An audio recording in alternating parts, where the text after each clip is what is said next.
looks pretty special to be here at Worlds. Like, you play the whole season just for this moment. TSM, 5-man pylon in the bottom.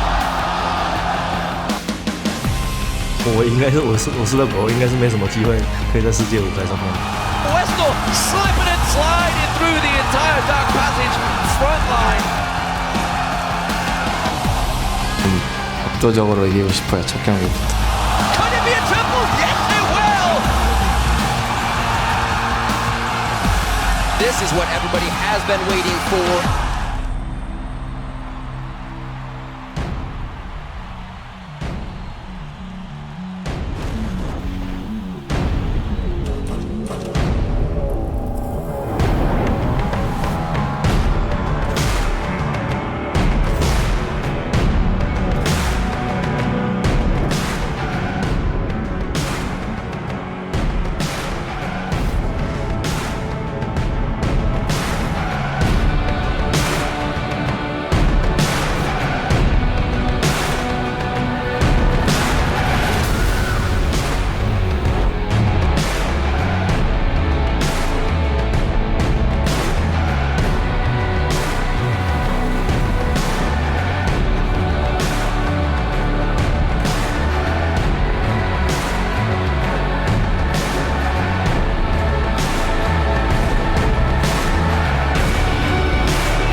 Welcome to day 2 of the 2014 League of Legends World Championship.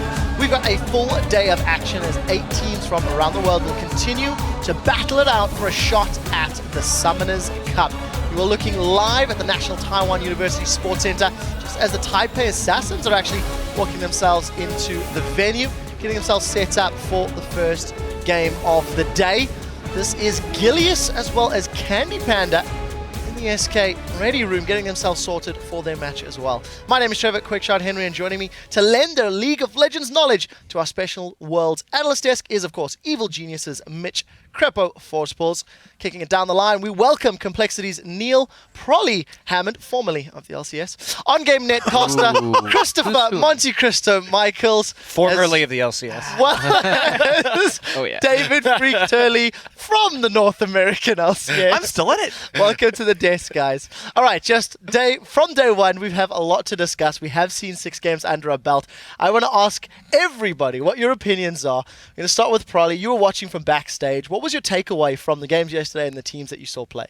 I thought kind of the biggest difference and most impressive thing was the non-Western teams' grouping phase. It was really nice that they're efficient with it. When you saw them at Dragon, they weren't just sitting there dancing for vision. They grouped for Dragon and they took it. They grouped for mid and they take mid. And I think that kind of decisive grouping was really important. Monte Cristo? I mean, for me, there weren't a whole lot of surprises. I came in expecting the Korean and Chinese teams to outclass everyone and make a deep tournament run.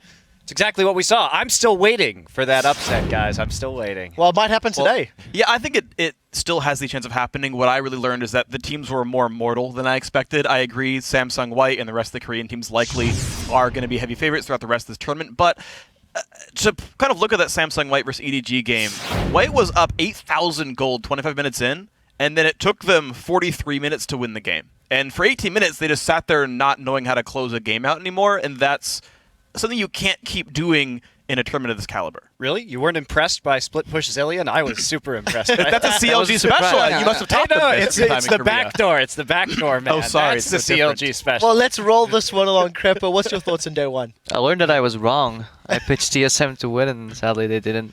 But yeah, it was a very close game. I think TSM could have won that if they just managed to stall out and just not die until Bjergsen got big enough to split push. But it went wrong. You know, top lane Dyrus got surprised by a really good gank from Insec, and then at the same time bottom lane, that trade was just beautifully exploited by Uzi. He just saw there was no bubble on him. He just immediately jumped him. Even his support was surprised, so he was chasing after him, trying to shield him. But he won that trade so hard, and then yeah, like both side lanes were losing. Like Amazing was pretty much playing Evelyn instead of Jarvan because he was completely invisible, and Ooh, yeah. harsh words. Right, we'll see if they can. They can win the next time, and I'm still rooting for Well, them. we'll see if Apple Pie shines through. All right, yesterday featured some very incredible plays, but there was one hashtag world's big play to rule them all, and this one came from TPA's very bloody battle against Starhorn Royal Club, and it actually features Wins Lee Sin breezing his way to a triple kill. Thank you very much from at GGC Manisier. Says it's got to be Win's triple kill against Royal. Win or lose, he went huge for the home crowd. Here's your number one big play. Is Insane going to be able to get away? There's the knockup. A shockwave over on the backside as Jay goes down as well. Korn now at less than half. Zero, Cola, both the less than half. The Q land, Wins goes through. I just really liked how incredible everything was. He landed every single Q as well. I actually wish that play were 10 seconds longer as well, because right before that, BB flashes a tidal wave perfectly to like single-handedly kill Uzi. Like the whole thing was amazing. Hashtag not world's big play was the Oriana ultimate, which we felt very strong about. It's really hard to avoid looking at that kind of thing. All right. Remember to send us your favorite plays using the hashtag world's big plays and sending them to us at LOL eSports. We also want to pay a tribute to some of the high-level plays that did not result in kills. This is just a good old-fashioned player escaping with their life, and it's much easier said than done at the World Championship. So this is a segment that we're going to kick off called Dem Jukes. So our first one that we're going to be playing comes from Dark Passage versus AHQ and features some fancy footwork by Westall's Fizz. And right here, watch how good his camera movement is, because he actually sees Nami casting the tidal wave and backs off sort of very early on in the cast frame. Manages to sidestep that tidal wave.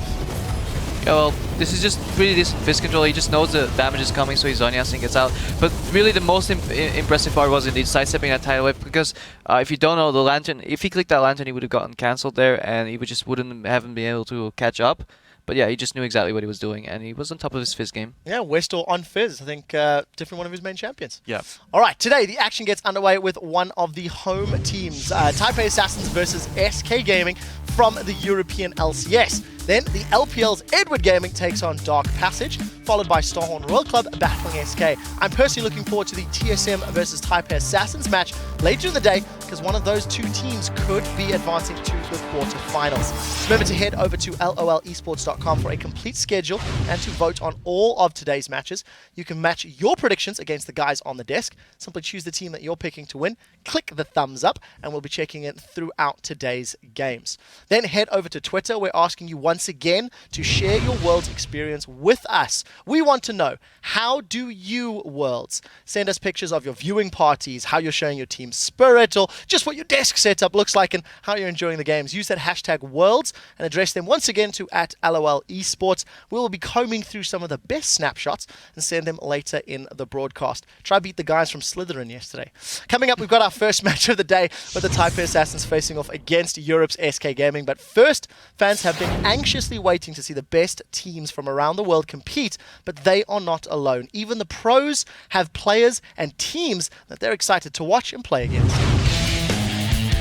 我自己认为就 A 组应该是 EDG 还有那个三星吧，然后 B 组的话，可能是 TSM 还有我们。I would actually watch EDG just to see if they can pull something off with Simpson White, who come in as the top favorites basically. 압도적으로 이기고 싶어요. 첫 경기부터. 저희 팀이 좀 쪼여 들어가는 플레이를 많이 하기 때문에 숨이 막히게 좀 해주고 싶어요.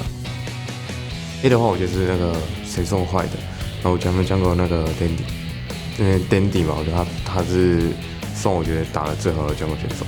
Haven't seen Nami play too much, but everyone just says that he could potentially be the best AD carry in the world, and he's the best AD carry in China. So really looking forward to see how well he'll do. TPA 的 Wins 吧，Wins 就是个人比较喜欢的，这打的真的是，就我认为跟外国队是顶尖的一样。I think it's always hard to predict which team is going to do well, because everyone's always going to give even more at Worlds, and you know how much it means to them, so it's going to be on a different level.